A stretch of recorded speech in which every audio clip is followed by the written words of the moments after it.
arrive dans ce secteur médico-social, le problème c'est le tiret qui est au milieu, c'est de se dire ces gens qui entrent en maison de retraite, alors, on ne peut pas dire de gré haute force parce que c'est pas comme ça que les choses se décident, c'est plus soft, en tout cas en apparence, mais quand on a en moyenne 90 ans et qu'on arrive en maison de retraite avec en plus des problèmes de mémoire, de discernement, de cohérence, c'est compliqué.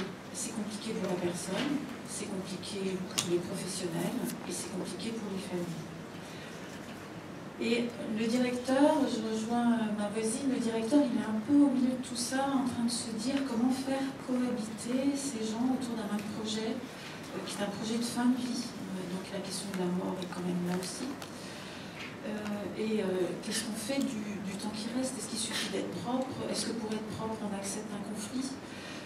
Est-ce qu'il faut plaire à la famille? Est-ce qu'il faut composer avec le résident? Le personnel, lui aussi, il a des troubles musculo-squelettiques, il y a des troubles psychosociaux qui se profilent. Donc dans toutes ces problématiques, personnellement, je me suis dit on va essayer d'être pragmatique. La possibilité et la marge de manœuvre au milieu de cette forêt de dispositifs, d'obligations, de formation, de budget, elle est mince. Et effectivement, c'est peut-être du côté de la formation.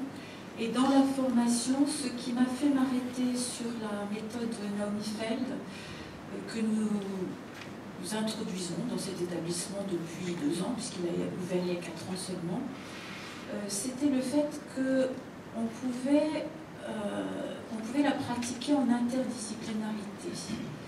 Et moi, je suis assez pour penser qu'on ne peut pas saucissonner un résident, aller lui faire une toilette le matin, le faire manger après, l'animer l'après-midi, voir sa famille à 17h. Et la personne, c'est un tout, et si on n'a pas une cohérence autour de lui, ce résident qui est déjà désorienté, qui est déjà en fait, du fait de son vieillissement, avec des comportements qui nous semblent totalement aberrant, si la façon dont on s'adresse, nous, à lui, n'est pas cohérente, comment voulez-vous qu'il s'y retrouve et qu'il se sente en sécurité? Parce que c'est bien là son problème. Donc, pour faire ça, il m'a semblé que la méthode Naomi Feld, qui était basée sur des fondements humanistes, qui était basée sur de la relation, sur de l'écoute, sur des entretiens qu'on mène avec la personne et qui ne remettait en rien en cause les compétences professionnelles des uns et des autres. Et en tant que directeur, ça m'a bigrement intéressée. Parce que c'est vrai que dans les EHPAD, on a aussi « oui, mais moi, tu comprends », et alors c'est l'infirmière qui parle, et puis 1 heure après, on a « ah oui, mais là », et hop, un autre spécialiste, psychomotricien, ergo, etc., vous dire autre chose, le kiné derrière, bon. Et il y a toujours un angle, un point de vue qui est différent. Et je me disais, mais comment accorder ces regards? Parce que tous ces gens-là ont vraiment une vraie volonté d'être au service de la personne, de l'accompagner dans ses difficultés. Comment les faire parler tous ensemble et les faire agir tous ensemble? Et c'est vrai que de pouvoir offrir ce qui est en train de se produire actuellement dans mon établissement, la même formation, aux soignants, qu'ils soient aides-soignants, qu'ils soient infirmiers, qu'ils soient auxiliaires de vie, de pouvoir, sur un niveau qui est les bases, vraiment, comment on parle à une personne, et puis de pouvoir devenir praticien. Et pour l'instant, nous formons le cadre de soins, les 2 psychologues à temps partiel et l'animatrice.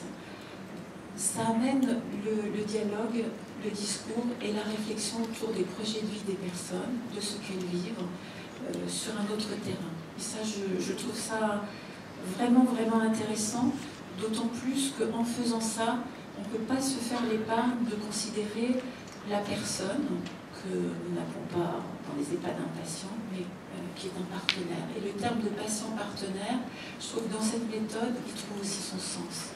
Donc ça, c'est vraiment, pour l'instant, une très belle expérience que je souhaite généraliser au sein de l'établissement. Ce que j'ai trouvé intéressant dans la méthode Naomi Feld, c'est que c'est basé sur le fait que, là aussi, toute personne a de la valeur et toute personne est unique.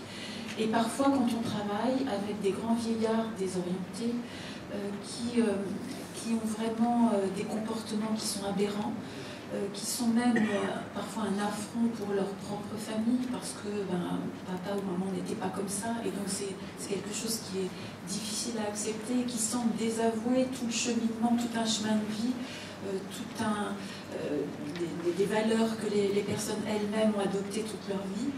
Comment se dire que ça a du sens? Alors c'est vrai que quand on s'était vu, vous m'aviez invité la dernière fois, j'étais tombée sur 2 petits livrets qui étaient édités pour cette journée-là par la Croix-Rouge, et hop, Pascal nous disait dans les pensées, donc ça date quand même pas d'aujourd'hui, hein, c'était avant nos 3 méthodes, qu'un comportement déraisonnable n'est pas un comportement sans raison.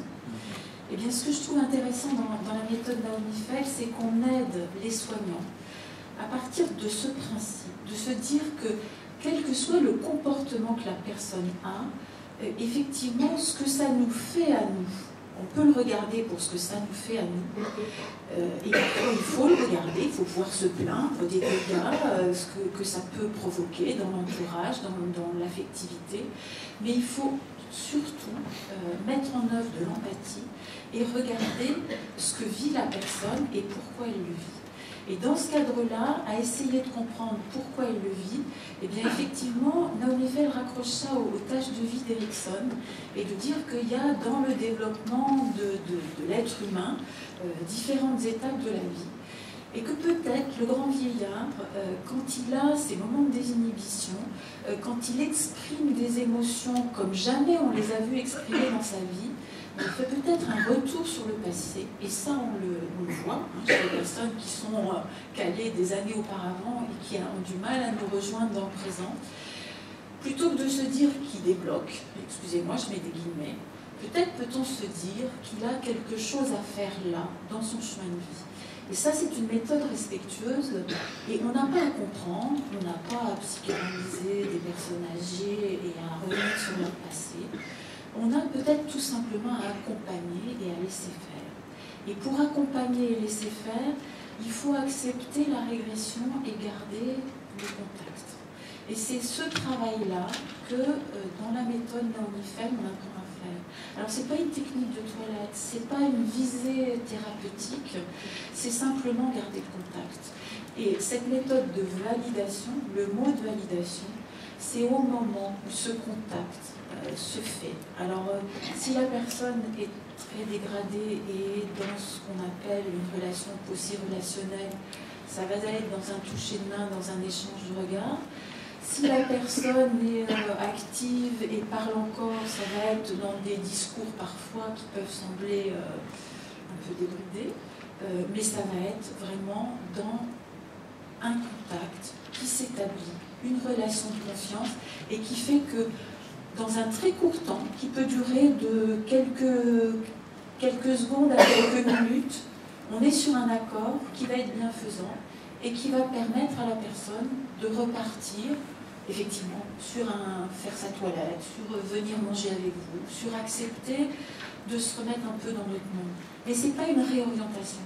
En aucun cas, on cherche à remettre la personne dans le présent et dans le ici-maintenant. Parce que cette méthode part du principe que même quand elle se réfugie dans son passé ou dans des actions un peu surprenantes, la personne sait où elle est. Et on le voit chez les personnes démentes et désorientées. Et on a ces moments douloureux où la personne vous dit « Mais alors, je suis folle ». Non, elle n'est pas folle, elle a 2 vies qui se superposent par moments. Et en tout cas, elle a une affectivité qui reste tout à fait intacte. Et c'est sur ce terrain-là qu'il faut dialoguer avec elle. Effectivement, moi je vais faire un autre rapport, c'est le même ordre de prix que vous, mais je le réfléchis d'une autre façon par rapport au budget annuel du plan de formation.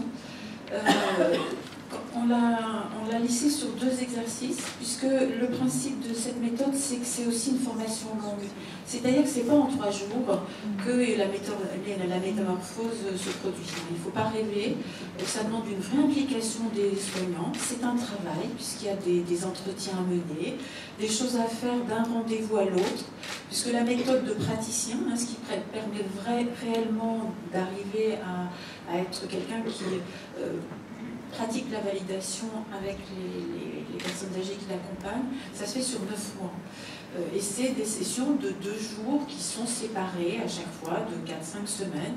Et entre-temps, il y a des entretiens à mener et il y a un travail d'analyse à faire sur ces entretiens.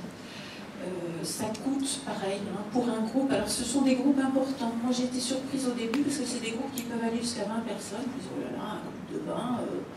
Et finalement, ce sont des groupes ouverts, c'est-à-dire que nous, on accueille un groupe de formation au sein de l'EHPAD, mais il y a 4 ou 5 personnes qui viennent en individuel de l'extérieur.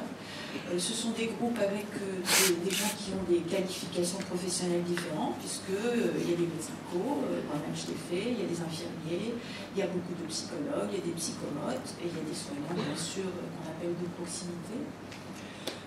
Le coût pour nous a été supporté une partie par le plan de formation et une partie par des crédits non reconductibles de l'ARS. Donc je vous donne aussi une partie de la solution.